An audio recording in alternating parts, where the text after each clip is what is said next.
Bonjour à tous.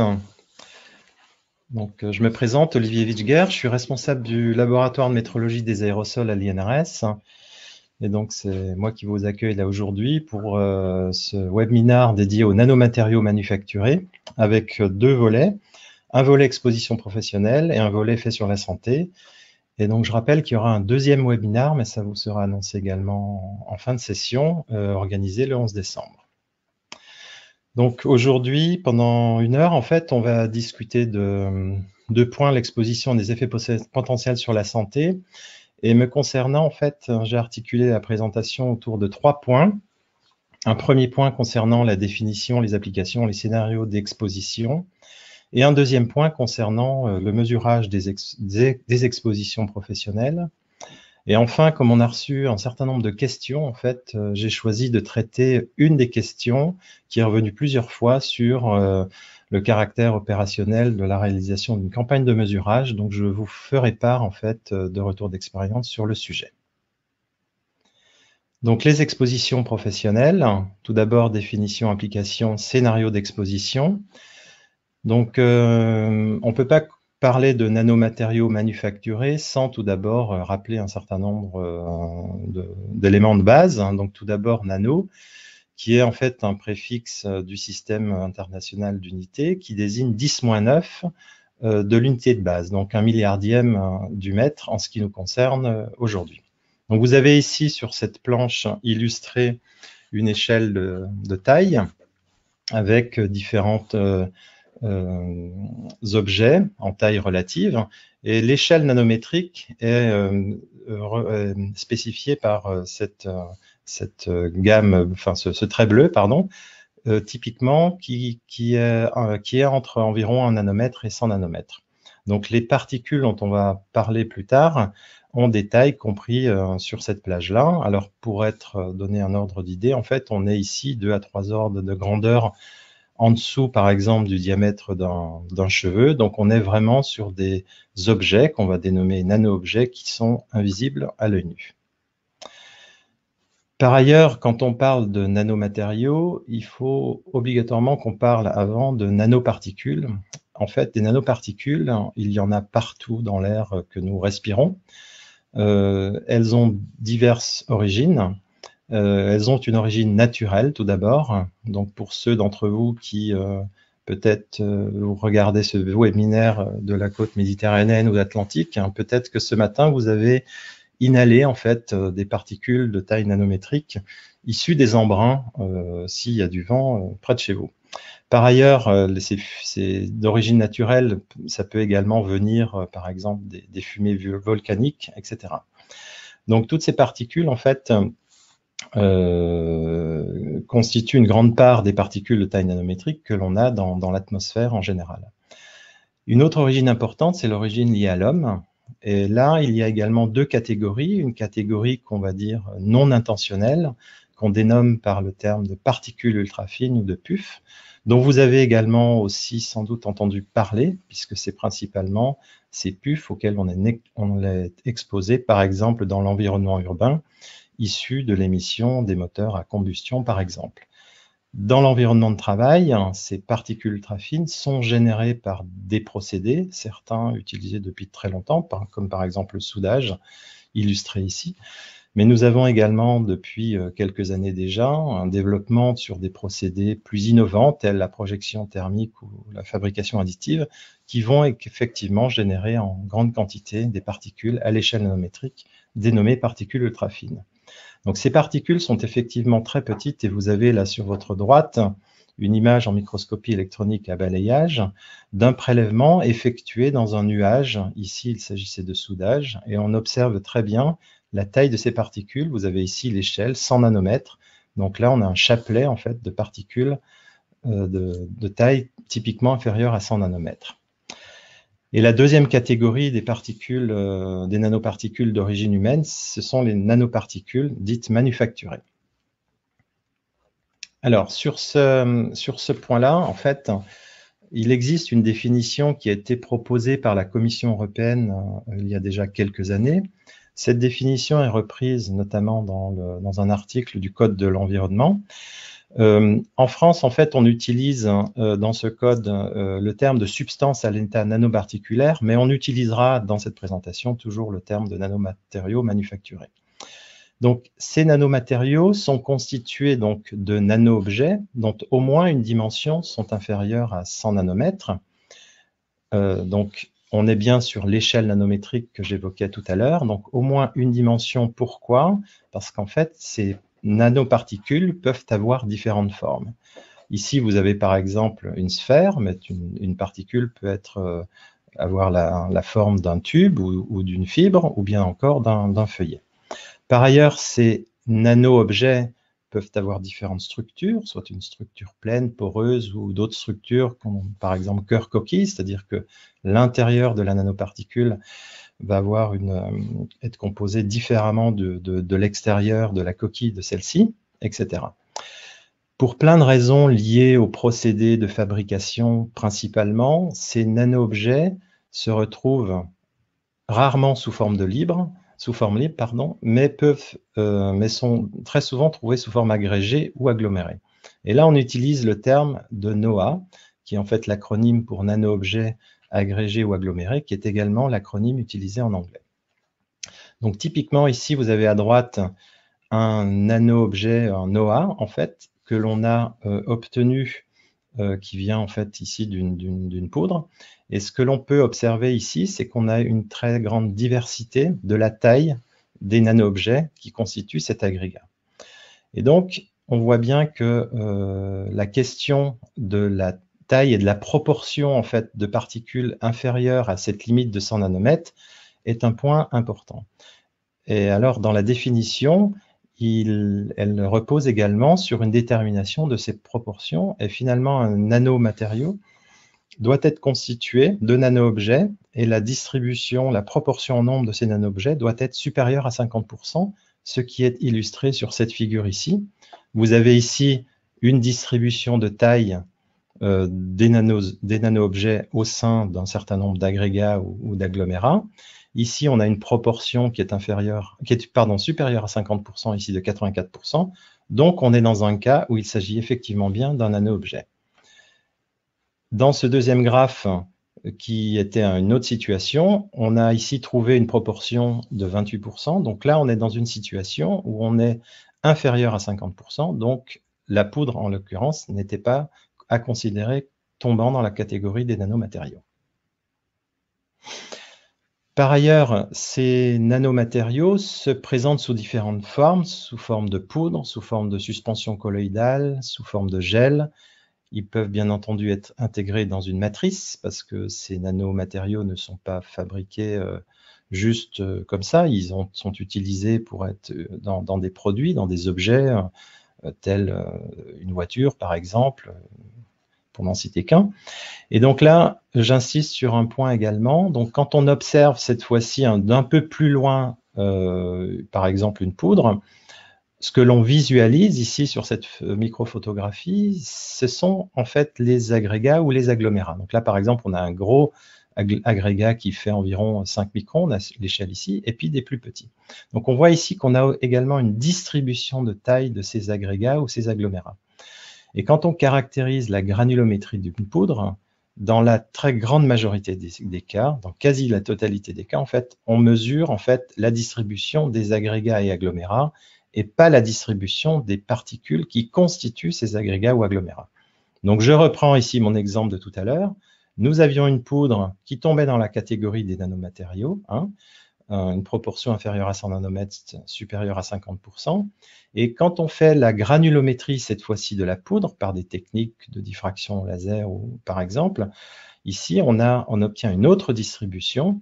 Et là, quand on calcule la proportion inférieure à 100 nanomètres, on tombe à une valeur extrêmement faible. Et donc, si on utilise ce paramètre-là, en fait, on va conclure que ce n'est pas nano, mais en fait, ce n'est pas la bonne mesure que l'on fait à ce stade-là. Donc, encore une fois, ça repose sur la distribution des tailles des particules qui constituent les agrégats ou agglomérats. Quand on a des particules de très petite taille, il y a une particularité, en fait, c'est que le rapport surface-volume de ces particules augmente considérablement. en fait, quand on regarde cette équation, on voit que c'est finalement inversement proportionnel à la taille des particules. Donc, si on fait le petit calcul, pour une diamètre de particules de 100 nanomètres, on a un rapport surface-volume, ici, de 60 mètres carrés par centimètre cube. Donc, la commission a également considéré ce paramètre comme intéressant et a retenu ce paramètre pour catégoriser les nanomatériaux également. Et notamment, c'est un paramètre qui est très intéressant pour les poudres, car finalement, pour mesurer ce paramètre, cela repose d'une part sur une mesure d'absorption pour déterminer la surface externe des agrégats, et par ailleurs sur une mesure de densité par exemple picnométrie. Donc, quand cette définition est apparue en 2011, il est évident qu'à l'époque, nous n'avions pas à disposition en fait toutes les méthodes qui permettent d'y répondre. Mais je pense que la commission a fait ça justement pour solliciter les laboratoires de recherche, par exemple comme à l'INRS ou dans d'autres laboratoires, pour développer ces méthodes. Donc, leur examen de cette définition était attendu pour fin 2014 et pour l'instant, on n'a toujours rien. Ce qui peut se passer, c'est qu'en fait, les valeurs de ces critères peuvent par exemple évoluer.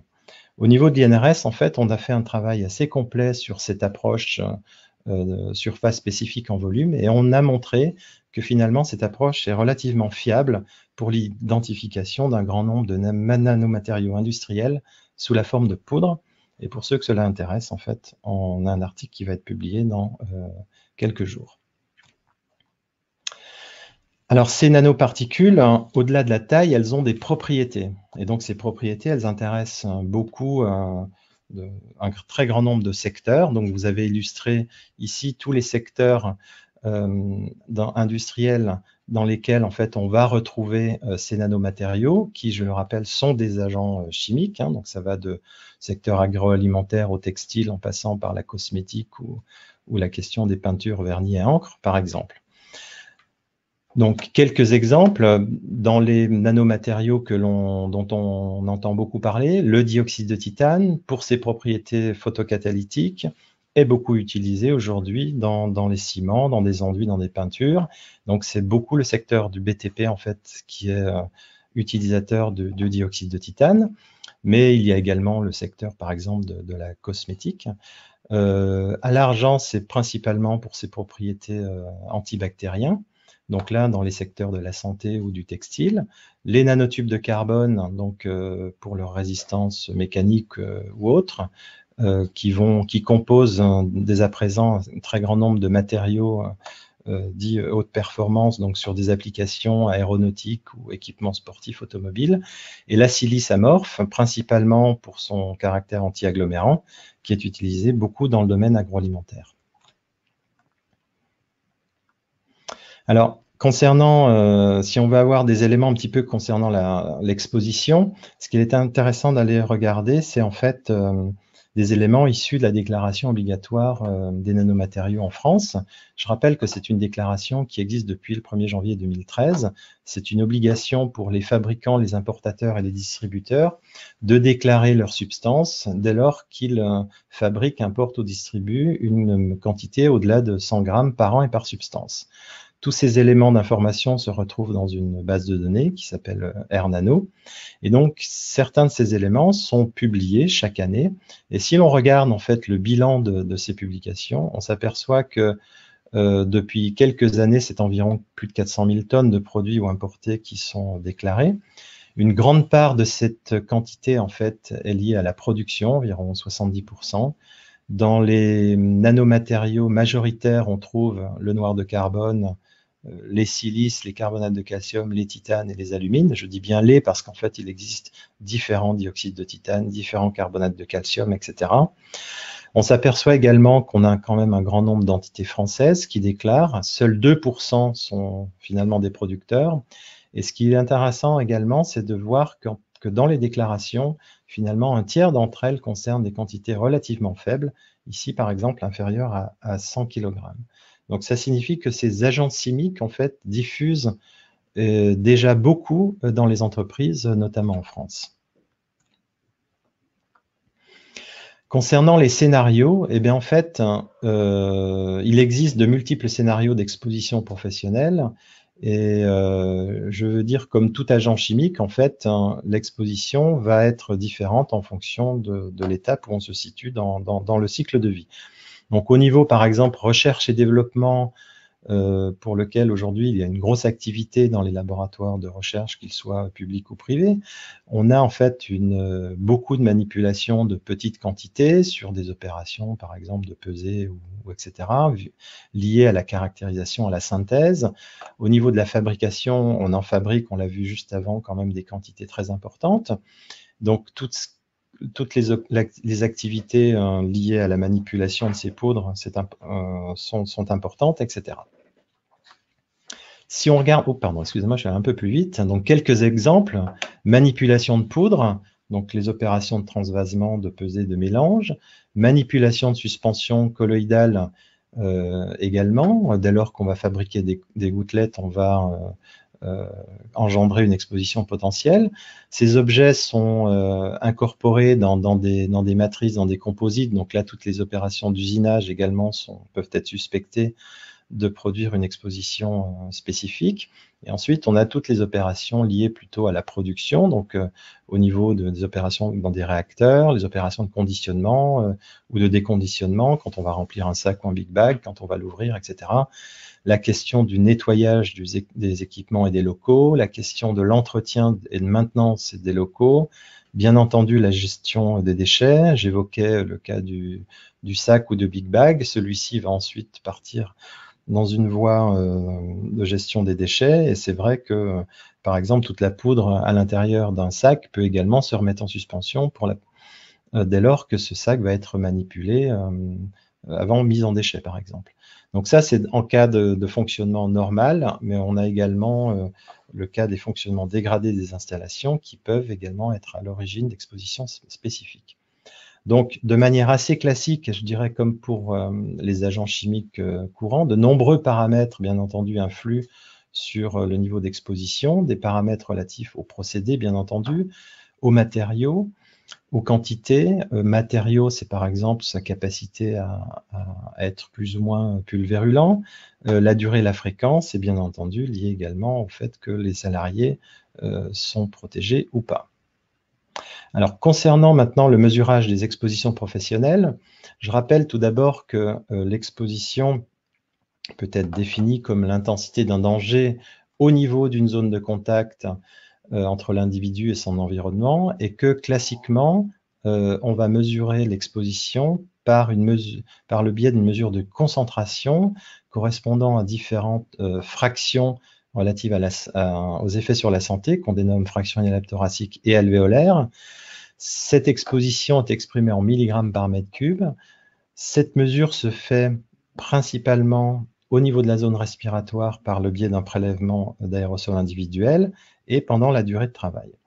Donc, la raison, en fait, de ce paramètre de concentration en masse, c'est parce qu'en fait, on a, pour la plupart des agents chimiques, une corrélation forte entre une exposition exprimée de la sorte et des effets sur la santé. L'exception est le cas, bien entendu, des fibres.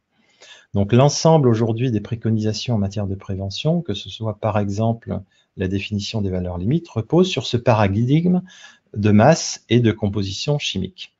Donc cette approche, en fait, elle est remise en cause pour le cas des nanoparticules, alors nanomatériaux manufacturés, mais également particules ultra fines, remise en cause pour différents points, et ça, mon collègue Stéphane Mallard vous le dira ensuite, notamment parce qu'en fait, aujourd'hui, dans les déterminants de la toxicité, il apparaît d'autres déterminants qui peuvent être pertinents, par exemple la surface ou le nombre de particules.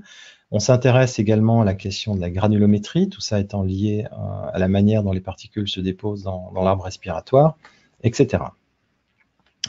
Il est aussi intéressant de positionner en fait les aérosols auxquels on est confronté quand on s'intéresse à la question d'exposition aux nanomatériaux. Vous avez ici une gamme des particules que l'on peut rencontrer en suspension dans l'air des lieux de travail pour différents types d'aérosols, donc on va dire par exemple poussière de bois jusqu'à fumée de méthylisation.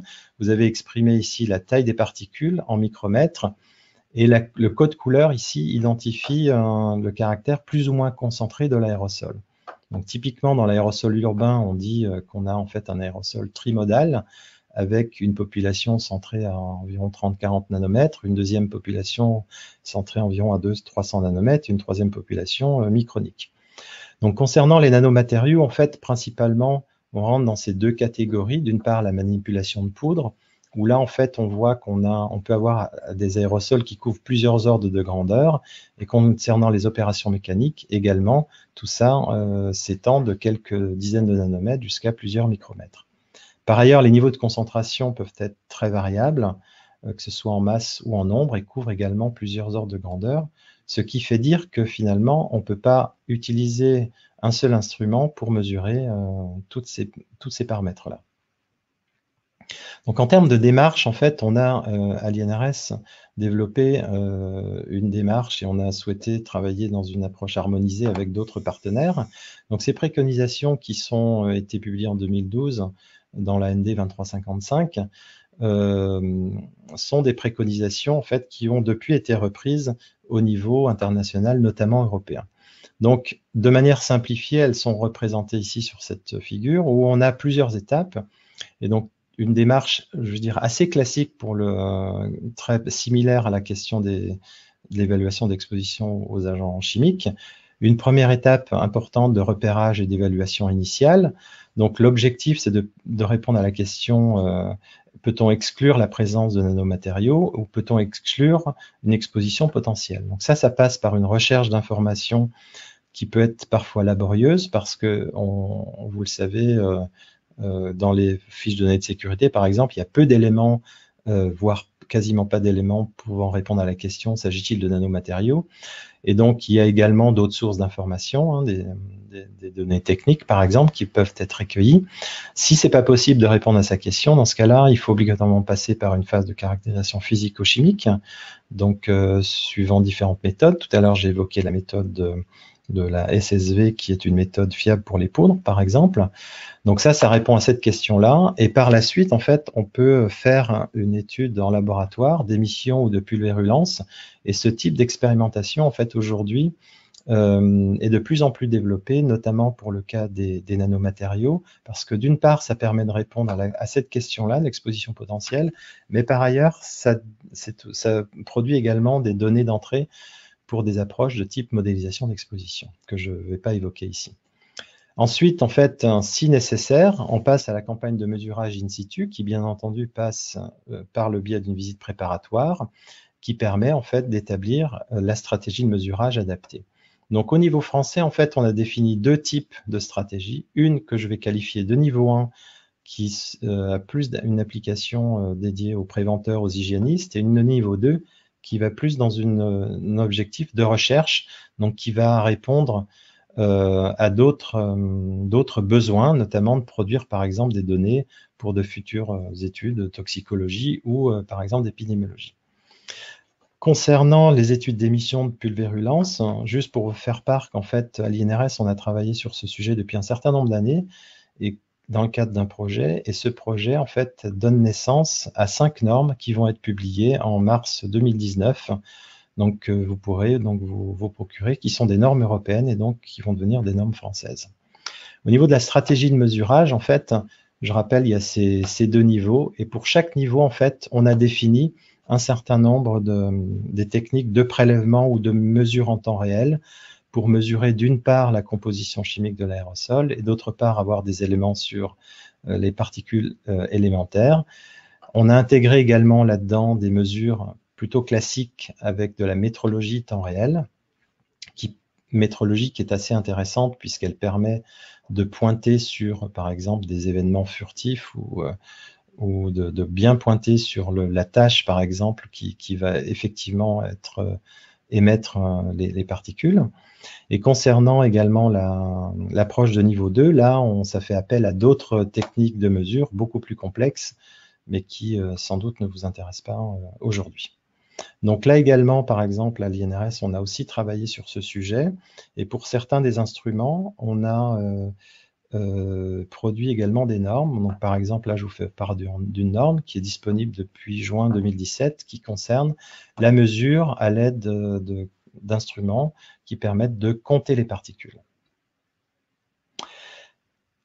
Une fois ces recommandations générales établies, nous avons fait par exemple un travail spécifique sur le dioxyde de titane, et vous trouverez également dans ce papier en fait des éléments concernant une proposition de valeur de référence, mais plus intéressant encore, c'est une démarche en fait qui vous permet d'aborder la question de l'exposition professionnelle au dioxyde de titane, qu'il soit nanométrique ou non.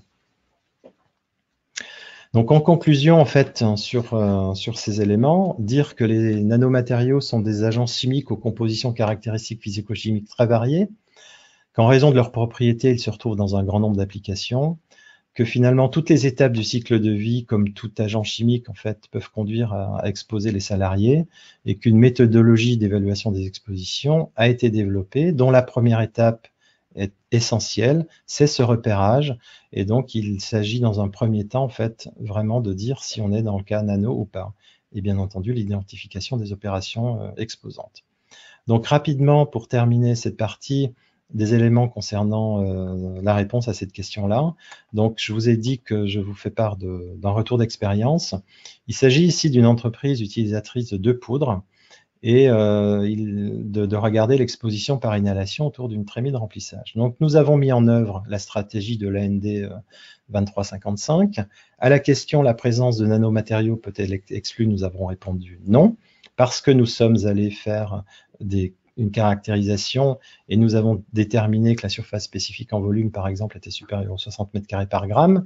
Par ailleurs, nous avons fait de l'observation en microscopie électronique de sorte d'appuyer cette réponse-là. À la question, une exposition par inhalation peut être exclue, nous avons également répondu non. Ça, nous l'avons appuyé par des expériences de pulvérulence faites en laboratoire, avec une méthode dont je vous ai dit qu'elle allait devenir une norme au mois de mars 2019. Concernant le retour d'expérience, donc il s'est avéré nécessaire de faire une campagne de mesurage. Donc la stratégie de mesurage, en fait, a consisté à mesurer en différents points par prélèvement le dioxyde de titane et l'oxyde de zinc. Alors, il se trouve que cette entreprise, en fait, avait développé un dispositif maison pour protéger en fait le salarié qui, de toute façon, lui-même était équipé, bien équipé, comme vous le voyez sur cette image-là. Donc, nous avons instrumenté en fait l'intérieur du dispositif, l'extérieur, et comme il avait également un certain nombre d'opérateurs qui étaient aux alentours, nous avons aussi mesuré un peu plus loin sur la plateforme et dans des zones que nous considérions comme des zones mortes pour avoir le bruit de fond en fait de cet aérosol. Sur la question des nanomatériaux, c'est important, cette question du bruit de fond est très importante et donc c'est pour ça que dans la mesure du possible,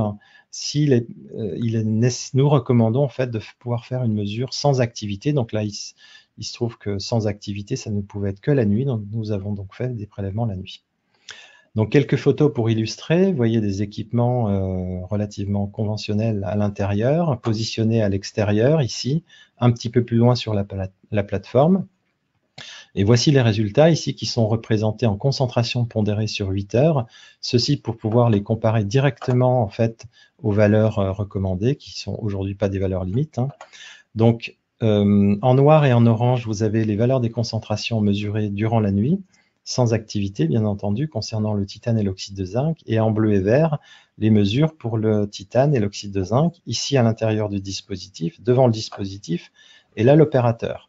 Donc on voit tout de suite qu'avec ce type d'approche, on a des éléments d'information sur l'efficacité de protection du dispositif, et on voit également que l'opérateur, malgré un geste très particulier que vous avez vu au niveau des photos, finalement a été exposé des valeurs plutôt faibles, de l'ordre de 0,1 mg par mètre cube, moyennées sur 8 heures, et que ces valeurs aujourd'hui sont inférieures aux 0,3 mg, mais supérieures aux 10% de ces préconisations. Par ailleurs, comme nous intervenons dans le cadre de niveau expert, nous avons également mesuré la granulométrie de l'aérosol. Donc là, on montre qu'en fait, ces granulométries micronique. Donc, on a bien affaire en fait à des agrégats ou des agglomérats que l'on peut observer également en microscopie électronique parce que nous avons également fait des prélèvements à cette fin-là.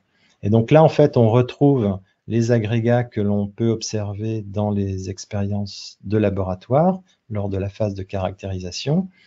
Et derrière, on peut également pointer sur ces particules de sorte de bien dire qu'effectivement, il s'agit bien de dioxyde de titane.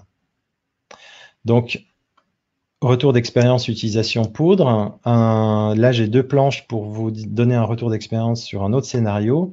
Un laboratoire de recherche sur une activité de nettoyage à l'aide d'un abrasif d'un réacteur sur lequel, en fait, s'était déposé un film mince constitué de nanoparticules d'argent et d'une matrice polymère. Vous voyez ici le geste, en fait, qui était effectué tous les jours. Donc là, de la même façon, nous avons instrumenté autour du réacteur, équipé l'opérateur de prélèvement spécifique. Et là, ce que nous avons observé, c'est qu'on avait une concentration en argent à proximité de la source relativement élevée, 90 microgrammes par mètre cube, ce qui est quand même très proche de la valeur limite pour l'argent. L'aérosol, en fait, qui était généré était bimodal, composé de 2 populations, une population à 200 nanomètres, une population à 4 micromètres.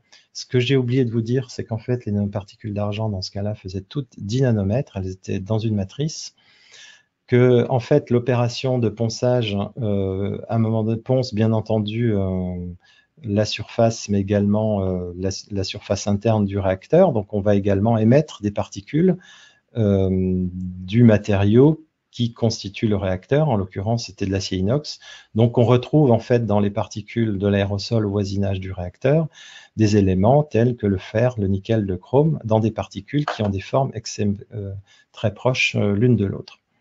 Donc voilà, tout ça pour vous dire que en fait la méthode de mesure en fait qui est définie dans les préconisations permet quand même de répondre à la question d'exposition potentielle des salariés. Donc j'espère par ces 2 retours d'expérience vous avoir convaincu que tout ça marche quand même relativement bien. Voilà. Écoutez, je vous remercie, j'en ai fini pour ma part et je laisse la place à mon collègue.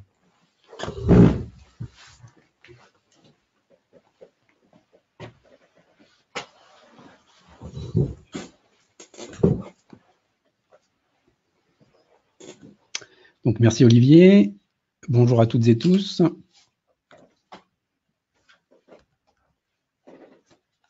Alors nous allons poursuivre l'exposé par la question des effets potentiels sur la santé.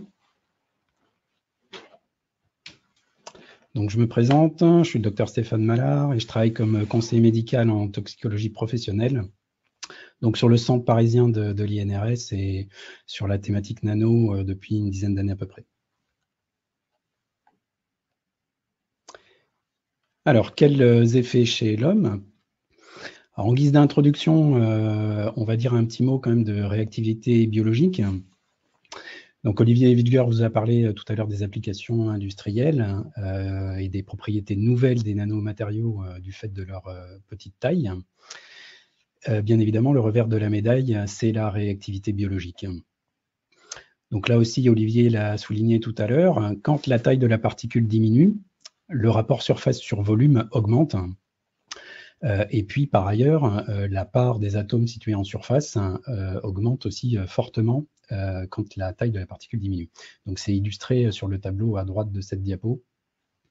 Donc, cette problématique de la mise à disposition pour les milieux biologiques d'un grand nombre de groupements réactifs en surface.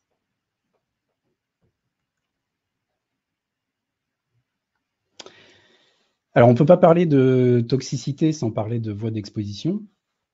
En milieu professionnel, les 2 voies principales d'exposition sont la voie respiratoire, bien évidemment, et la voie cutanée, que ce soit quand on a affaire à des nanomatériaux sous forme de nanopoudre ou même de suspension liquide, de gel ou autre. Mais il y a également 2 autres voies d'exposition potentielle qui sont la voie oculaire, qui est une voie plus accessoire, mais qui existe tout de même. Et enfin, la voie digestive qu'on a tendance à malheureusement souvent oublier et qui pour autant est pertinente, puisque comme vous le savez, un certain nombre des particules vont se déposer au niveau de l'arbre trachéobronchique, au niveau des voies respiratoires, et que secondairement, ces particules seront secondairement dégluties et vont passer dans les voies digestives.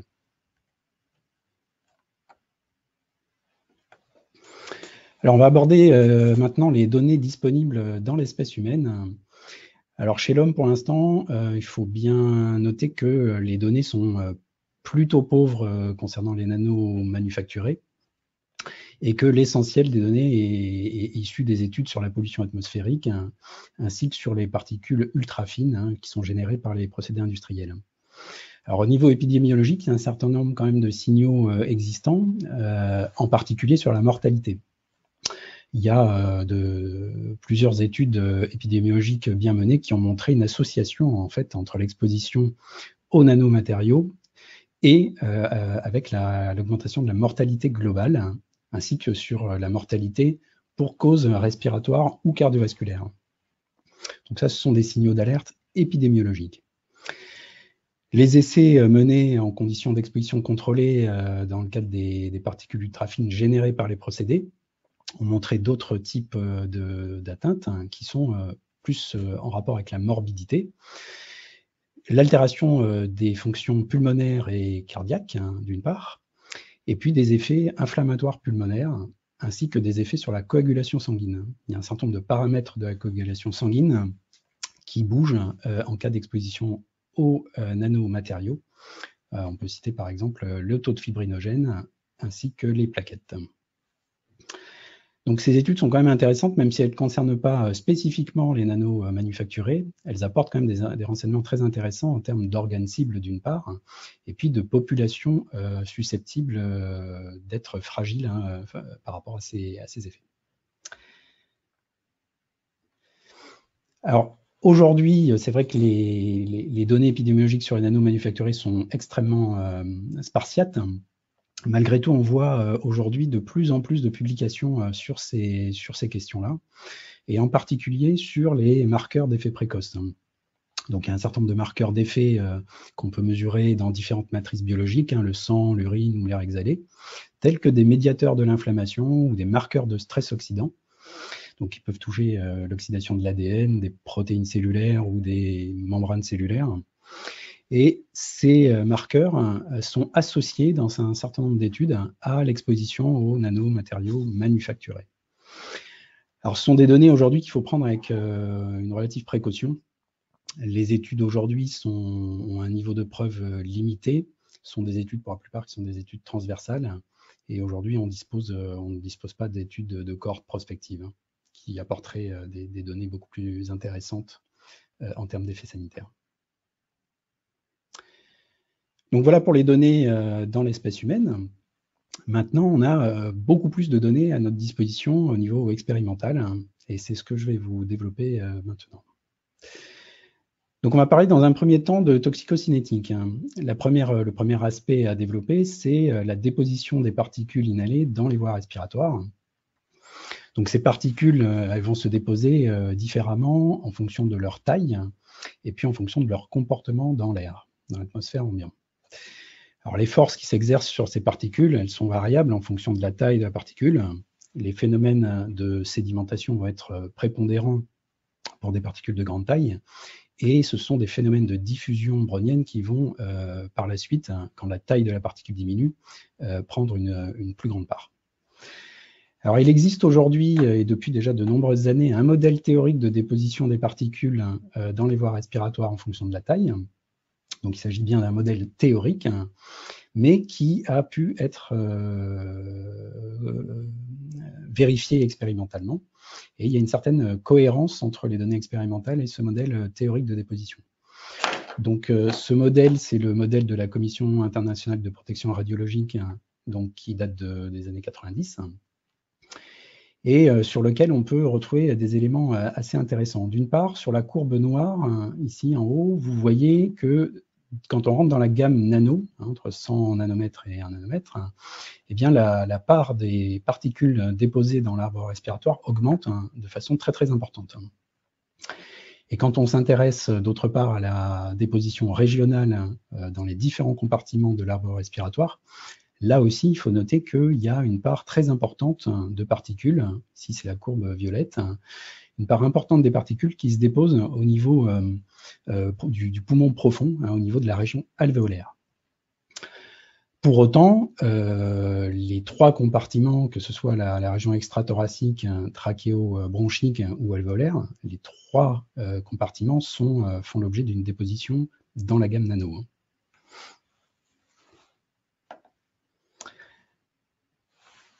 Alors, il y a un certain nombre de circonstances pour lesquelles la déposition augmente. Alors, la déposition augmente en situation d'effort. Donc, sur des situations d'exposition professionnelle où il y a une charge physique importante, c'est un élément à prendre en compte. Et puis, chez des sujets qui sont porteurs atteints de maladies cardio-respiratoires chroniques, eh bien, là aussi, il y a une déposition qui est plus importante du fait de mécanismes d'épuration physiologiques qui sont altérés. Alors, quel est le devenir des nanomatériaux une fois qu'ils se sont déposés dans les voies respiratoires? Eh bien, là encore, ça va dépendre de la taille des particules, parce que ça conditionne le compartiment de déposition. Alors, s'agissant des particules qui se sont déposées au niveau alvéolaire, on l'a vu, c'est une déposition qui est préférentielle dans la gamme nano. Ces particules vont être prises en charge par des cellules spécialisées de l'organisme, qu'on appelle des macrophages alvéolaires. Mécanisme qui est saturable, puisque ces macrophages sont en nombre limité. Et donc, ces particules vont être dégradées chimiquement par les macrophages et donc éliminées de cette façon de l'organisme. S'agissant des particules déposées dans les voies trachéobronchiques, là, ce sont des cellules spécialisées de la muqueuse respiratoire qui vont intervenir, ce qu'on appelle l'ascenseur mucociliaire, qui vont permettre aux particules d'être remontées par voie ascendante jusqu'au carrefour ici aérodigestif. Et ensuite, ces particules seront secondairement dégluties et passeront dans les voies digestives. Pour les particules de petite taille, de très petite taille, maintenant, on peut dire elles se déposent préférentiellement en région proximale, ici au niveau de la muqueuse olfactive. Eh bien, celles-ci, elles peuvent éventuellement migrer à partir de cette zone-là vers les structures cérébrales en empruntant des voies nerveuses, le nerf olfactif notamment, ou le nerf trijumeau qui innerve la face. Pour les particules donc, qui arrivent ici au carrefour aérodigestif, on a parlé de celles qui sont déposées initialement dans l'arc trachéobronchique. Il y a celles également qui sont déposées au niveau sinusien, qui sont secondairement dégluties. Donc, tout ça pour dire qu'une fois déposé dans les voies respiratoires, on va pouvoir soit rester au niveau local sur place et entraîner des effets plus ou moins long terme, des effets locaux, mais elles peuvent migrer à distance vers différents organes ou appareils et entraîner donc des effets à distance, systémiques.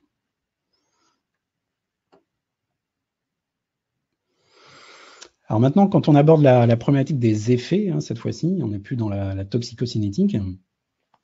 Les effets, c'est vraiment une question complexe. Cette diapo l'illustre clairement. Vous voyez qu'il y a énormément d'éléments présents sur cette diapo. Elle présente à la fois les effets potentiels sur la santé, mais également les mécanismes physiologiques qui peuvent être mis en jeu. Alors, ce qu'il faut bien comprendre, c'est qu'une partie des effets des particules inhalées vont pouvoir être des effets locaux. On a ici des effets lésionnels ou fonctionnels sur l'appareil respiratoire, notamment.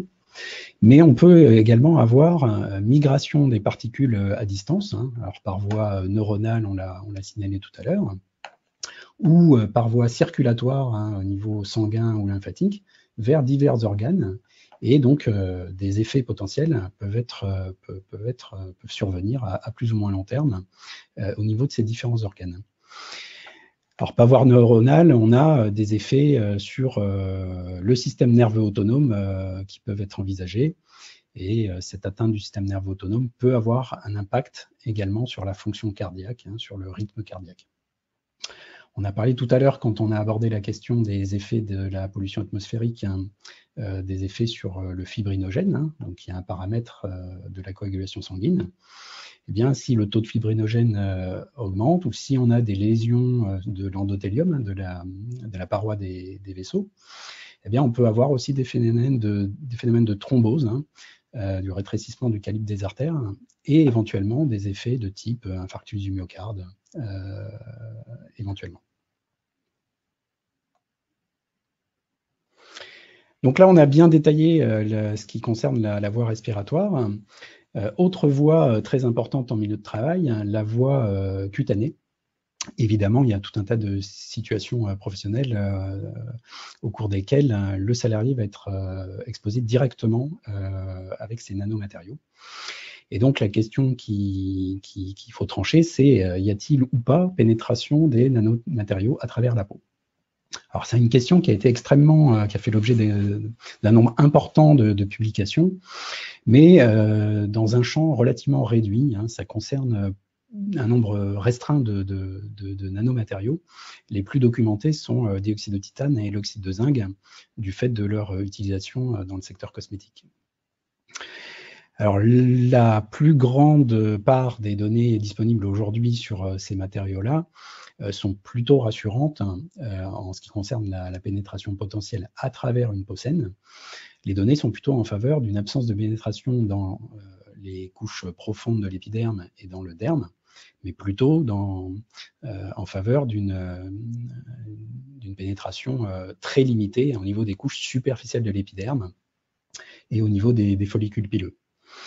Pour autant, il y a des études, y compris sur le dioxyde de titane in vivo, qui montrent qu'il peut y avoir, dans certains cas, en conditions expérimentales, une pénétration plus profonde des nanomatériaux, dans le derme notamment, et même au-delà, via les voies lymphatiques, et on en a retrouvé notamment dans certains ganglions lymphatiques chez l'animal.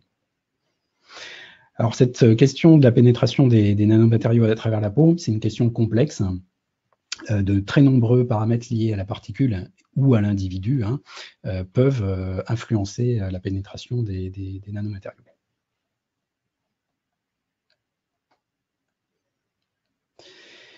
Alors, s'agissant de l'évaluation du danger, la caractérisation toxicologique, du profil toxicologique de ces nanos, eh bien, on a affaire à vraiment une question complexe. Alors, je ne vais pas détailler tous les aspects, toutes les difficultés qui sont rencontrées sur la méthodologie.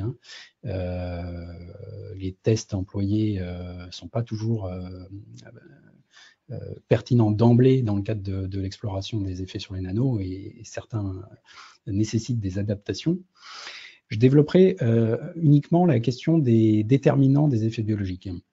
Donc, vous voyez ici une liste de déterminants relativement longue et qui reste toutefois ouverte. Cette liste n'est pas limitative. Tous ces paramètres-là vont pouvoir influencer les effets biologiques des nanos. Donc, on a parlé de la taille par rapport aux questions de déposition dans les voies respiratoires et de devenir des nanomatériaux dans l'organisme. La surface spécifique, on l'a vu tout à l'heure en parlant de réactivité biologique, c'est un paramètre fondamental qui peut être donc en lien avec la génération d'espèces réactives de l'oxygène et en conséquence de stress oxydant cellulaire. D'une façon générale, et c'est le message important de cette diapo, les propriétés de surface en général, l'ensemble des propriétés de surface, que ce soit la charge, les substances potentiellement absorbées à la surface des particules, bien évidemment, tous ces paramètres-là sont fondamentaux dans le cadre de l'évaluation du danger. La composition chimique, on s'en doute bien évidemment, la solubilité des particules par le biais des espèces ionisées qui peuvent générer des effets propres, la structure cristalline via la génération d'espèces réactives de l'oxygène, l'état d'agrégation ou d'agglomération des particules qui génèrent des phénomènes de dénaturation de protéines et donc d'altération des fonctions protéiques. Le nombre de particules, on l'a abordé quand on a parlé de toxicocinétique, les mécanismes d'épuration physiologique sont saturables et bien évidemment les aérosols composés d'un très grand nombre de particules vont avoir évidemment une influence plus importante. Et puis, la forme de la particule, hein, l'aspect fibreux notamment, peut aussi générer des effets propres et péjoratifs. Donc tout ça, ça nécessite bien évidemment, quand on étudie le profil toxicologique d'un nanomatériau, ça nécessite une caractérisation fine du nanomatériau étudié. Sinon, l'interprétation des données est impossible. Alors en termes de recherche, il y a énormément de défis aujourd'hui. Hein. Il y a encore une fois très peu de données qui permettent de conclure en termes d'effets sanitaires. Il y a encore beaucoup de questions ouvertes et on l'a vu, les déterminants sont très nombreux, les déterminants liés à la particule. Donc on a envie de développer un certain nombre d'approches de type prédictive pour pouvoir conclure plus rapidement sur les effets sanitaires des nanos. Alors la question de la toxicologie prédictive, ça amène à s'intéresser à l'étude de l'influence des paramètres physico-chimiques liés à l'activité biologique.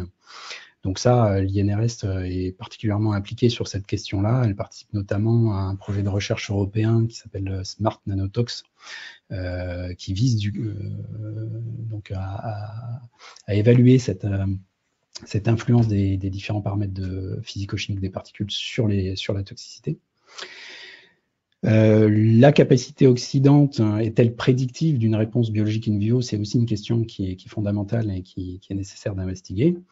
Et puis les questions également toxicocinétiques, même s'il existe aujourd'hui quelques données, il y a encore beaucoup de questions ouvertes sur notamment la migration des nanomatériaux inhalés vers les structures cérébrales notamment.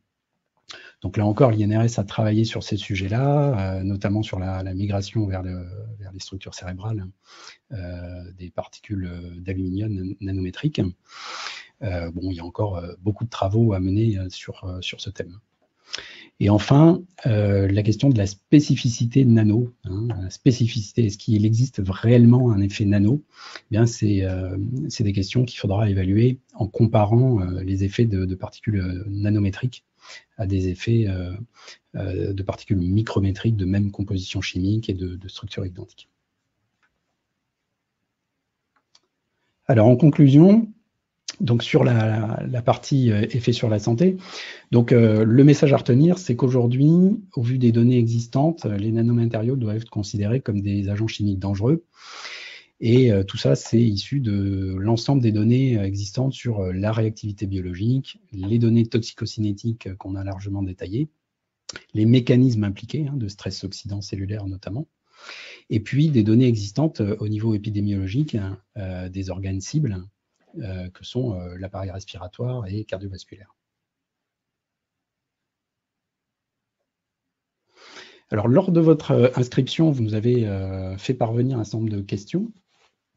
Donc, sur cette deuxième partie, il y a une question qui est revenue de façon récurrente et de façon logique également, hein, c'est les modalités du suivi médical pour les salariés exposés aux nanomatériaux. Alors effectivement, c'est une question qui fait encore débat, c'est une question qui n'est pas encore tranchée sur le plan réglementaire. Hein. Le contenu du suivi n'est notamment pas défini réglementairement aujourd'hui. Donc le choix des modalités appartient aujourd'hui au médecin du travail qui adaptera ce contenu du suivi aux circonstances de consultation médicale et puis bien évidemment à la nature des expositions. Alors on détaillera pas mal la question du suivi clinique et paraclinique. À côté de ça, malgré tout, il y a deux autres questions qui sont importantes. C'est l'information des salariés sur les risques associés à leur poste de travail et puis sur les mesures de prévention nécessaires. Et enfin, la question de la traçabilité des expositions et des effets, qui sont des informations clairement à tracer dans le dossier médical pour une exploitation éventuelle ultérieure.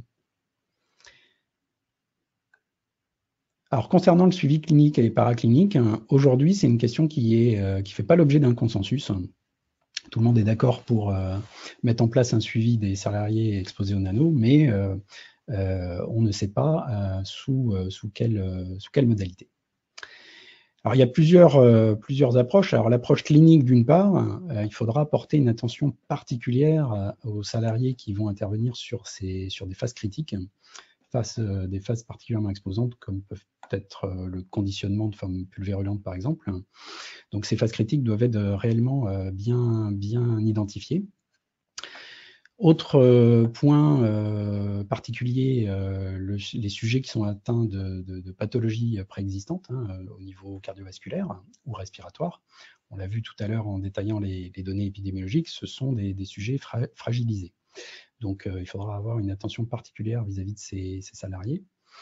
Également, chez les sujets allergiques, il y a des effets suspectés de potentialisation de la réaction allergique par les nanomatériaux. Donc, on portera attention à ces sujets-là. Et enfin, les femmes enceintes.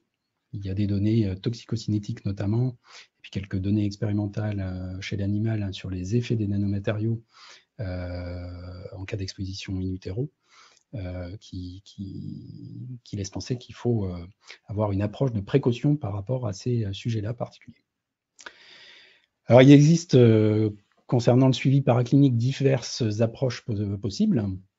La première approche, c'est l'approche du suivi biologique des expositions, qui consisterait à mettre en évidence dans différentes matrices, le sang ou l'air expiré par exemple, des nanomatériaux.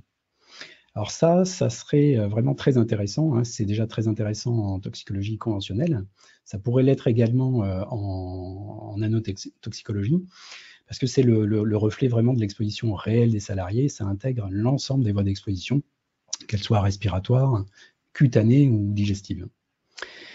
La problématique aujourd'hui de cette approche, c'est le manque de sensibilité dans le cadre des expositions aux nanomatériaux. On a des niveaux d'exposition qui sont extrêmement faibles et les techniques aujourd'hui ne permettent pas d'utiliser cette approche en routine. Deuxième approche, c'est l'approche indicateur d'effet.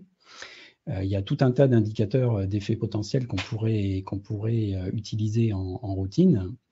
Alors, par le biais d'examens facilement réalisables, de coûts relativement modestes et de pratiques courantes en santé-travail, comme la radio de thorax, l'électrocardiogramme ou les explorations fonctionnelles respiratoires.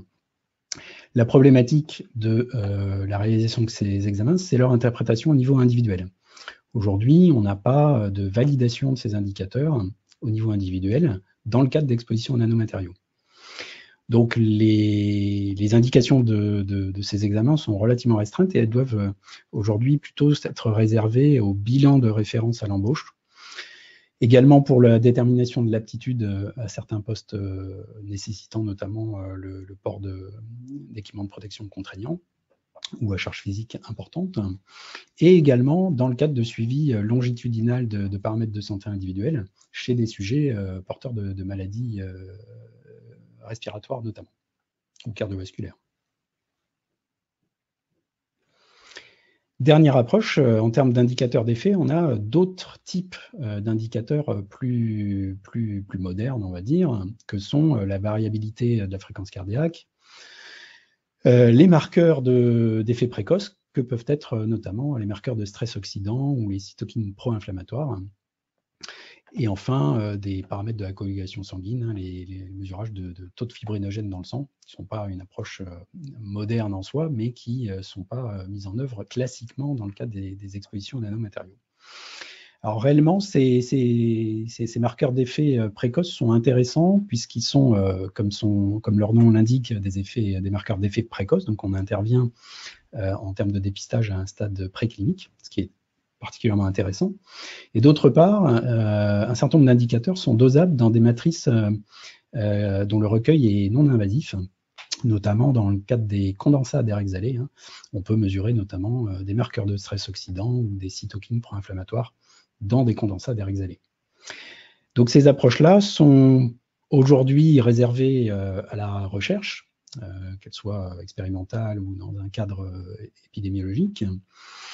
Elles sont non utilisables en l'état, en routine, sur le terrain, en santé-travail, pour des questions essentiellement aujourd'hui d'harmonisation des protocoles et de manque de spécificité des marqueurs, notamment en ce qui concerne les marqueurs de stress oxydant. Alors au final, sur la question du suivi médical, donc il faut retenir qu'il n'y a pas de consensus aujourd'hui sur les modalités de l'assurance médicale dans le cadre des expositions aux nanomatériaux, qu'il y a clairement une problématique d'interprétation au niveau individuel des résultats des examens complémentaires, et que l'intérêt et les indications à la réalisation d'examens paracliniques doit rester relativement restreinte aujourd'hui en l'état des connaissances, qu'il s'agit plutôt d'un bilan de référence à l'embauche centré sur les appareils respiratoires et cardiovasculaires, qui sont clairement les organes cibles au vu des données existantes, et que ces examens doivent être plutôt des examens non invasifs et réalisables en routine. À côté du suivi clinique et paraclinique, encore une fois, j'insiste là-dessus, l'information des salariés est absolument indispensable et la traçabilité des expositions dans le dossier médical est également indispensable, même si, comme vous avez pu le constater, les éléments de traçabilité réglementaires font défaut aujourd'hui. Les fiches de prévention des expositions, notamment, a disparu en 2015. Et enfin, dernier message, mais sans doute le plus important, le suivi médical ne prévient clairement pas l'apparition des pathologies, et ce sont bien évidemment la mise en place des mesures techniques et organisationnelles qui visent à limiter les expositions, qui sont réellement la priorité aujourd'hui en milieu de travail. Alors, pour aller un petit peu plus loin sur la thématique, nous avons mis ici un certain nombre de brochures ou de liens vers notamment le dossier web nanomatériaux qui vous permettront d'aller un petit peu plus loin sur les problématiques à la fois d'exposition, mais également sur les effets sur la santé, l'assurance médicale, et une question également très importante sur le repérage des nanomatériaux en entreprise. Vous avez ici le D6174 qui est un outil pratique qui permet de repérer les nanomatériaux en entreprise. Pour conclure, donc je vais vous remercier en mon nom et celui d'Olivier Wittger de nous avoir suivis aujourd'hui et vous donner rendez-vous le 11 décembre prochain pour la deuxième partie du webinaire consacré aux nanomanufacturés qui concernera cette fois-ci les questions de prévention des risques. Voilà, merci à vous encore une fois et très bonne journée.